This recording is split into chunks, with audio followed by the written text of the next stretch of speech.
বাগেরহাটে ছাত্রলীগ নেতা সাদ্দামের স্ত্রী ও সন্তানের দাফন সম্পন্ন হয়েছে। এমন মৃত্যুর ঘটনা ও প্যারোলে মুক্তি না দেয়ায় এলাকায় বইছে সমালোচনার ঝড়। নিহত কানিজ সুবর্ণা স্বর্ণালীর পরিবার দায়ীদের বিরুদ্ধে আইনগত ব্যবস্থা নেওয়ার দাবি জানিয়েছে। ঘটনার কারণ অনুসন্ধানে কাজ চলছে বলে জানান পুলিশের শীর্ষ কর্মকর্তা। জেলা প্রশাসক জানিয়েছে, কারা আইন অনুযায়ী প্যারোলে মুক্তির আবেদনটি নিয়ম বহির্ভূত হওয়ায় অনুমোদন দেওয়া হয়নি। বাগেরহাট ও যশোর প্রতিনিধির তথ্য ছবিতে দেখুন ডেস্ক রিপোর্ট। 72 ঘন্টা ময়েশ্চার লক সমৃদ্ধ লিলি বডি ওয়াশ, শিয়া বাটারের গুডনেস স্কিন রিপেয়ার করে রাখে সফট ও গ্লো।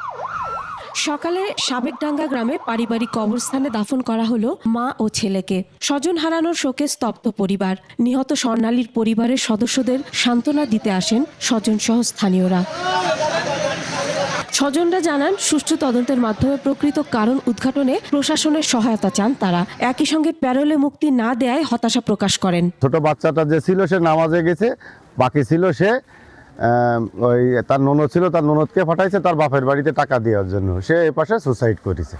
জেলে রয়েছে, সেই সময়টা যে সে কিভাবে কাটাইছে, মানে মেইনলি একাকিত্ববোধ করার কারণে হচ্ছে সেই ঘটনা ঘটাতে বাধ্য হয়েছে। অন্যদিকে সামাজিক যোগাযোগ মাধ্যমে বিভিন্ন জনের দেয়া নানা বিভ্রান্তিকর তথ্য নিয়ে কথা বলেছে সাদ্দাম ও স্বর্ণালীর পরিবারের সদস্যরা। তারা জানিয়েছেন, দুই পরিবারের সাথে সম্পর্ক অনেক ভালো ছিল, তবে সম্প্রতি সম্পর্কের কিছুটা অবনতি হয়। সাদ্দাম জেলে থাকলেও তার পরিবারের কোনো অভাব ছিল না বলে জানিয়েছে সাদ্দামের স্বজনরা। যে ঝুলন্ত অবস্থায় কে ঝুললো, কি অবস্থা, তদন্তের মাধ্যমে যেটা সত্য সেটা বেরিয়ে আসে।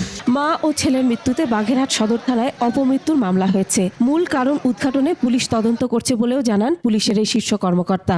এপ্রিল 6 তারিখ ওনাকে গ্রেফতার করা হয়েছে। সেটা হচ্ছে গোপালগঞ্জ থেকে। বেশ কয়েকটা মামলা আছে, 7টা মামলাতে। জেলা প্রশাসক জানান, প্যারোলে মুক্তির আবেদনটি নিয়ম বহির্ভূত হওয়ায় অনুমোদন দেওয়া হয়নি। তাদের যশোরে যাওয়ার পরামর্শ দেওয়া হয়েছে। তাদেরকে আমরা বলেছিলাম, পরবর্তীতে তারা ব্যস্ততার কারণে আর এই বিষয়ে যশোরে আর করেনি। এটা আমি মিডিয়া সেল থেকে আমি জানতে পেরেছি আর কি। জেল সুপার জানান, মানবিক কারণে তারা মরদেহ দেখতে দিয়েছেন। দেখানোর পর আবার সাদ্দামকে কারাগারে তার নিজ ওয়ার্ডে পাঠানো হয়। গেল 15 ডিসেম্বর সাদ্দামকে যশোর কেন্দ্রীয় কারাগারে আনা হয়। এরপর থেকেই তিনি এখানেই বন্দী রয়েছেন।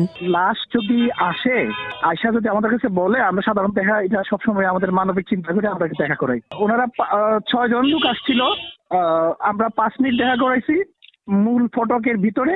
এদিকে রোববার সকালে কারাবন্দী রাসেলের প্যারোলে মুক্তির আবেদন নিয়ে বিতর্কের সৃষ্টি হয়। যশোর জেলা প্রশাসন গণমাধ্যমে একটা বিবৃতি দিয়েছে। আমাদের পক্ষ থেকে আমরা কোনো ধরনের ফরমাল আবেদন পাই নাই। মৌখিক আবেদনের প্রেক্ষিতেই মানবিক দিক বিবেচনা করে কারাফটকে ত্যাগ করার ব্যবস্থা করা হয়েছে। শুক্রবার দুপুরে বাগেরহাটে নিজ বাড়ি থেকে কানিজ সুবর্ণা স্বর্ণালীর ঝুলন্ত মরদেহ উদ্ধার করে পুলিশ। তার পাশেই পড়েছিল 9 মাস বয়সের ছেলে নাজিমের নিথর দেহ। Masum আলিসা, desk report, 21 television.